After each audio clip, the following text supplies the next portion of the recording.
So magluluto ako guys ng pininiyahang pusit. Ang mga ingredients guys is paminta, magic sarap, bawang, sibuyas, mantika, toyo, oyster sauce, syempre pinya, pusit.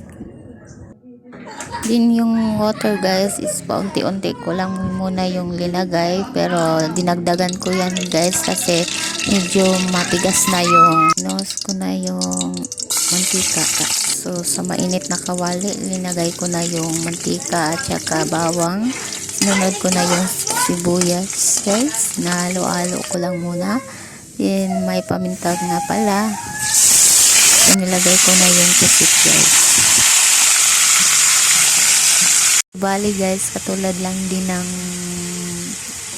adobong pusit guys, yung mga ingredients guys.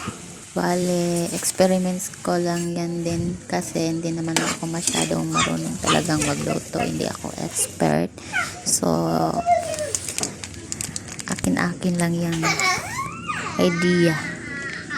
Masarap naman siya guys, syempre matamis ang lasa niya guys, na medyo maasim-asim. So sweet and sour.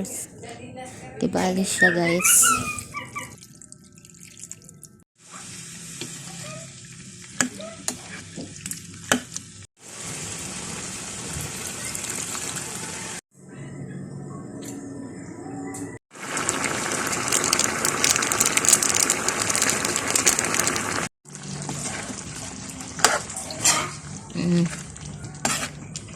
Kung isang kibali ni ba tapos? May crabs na corn.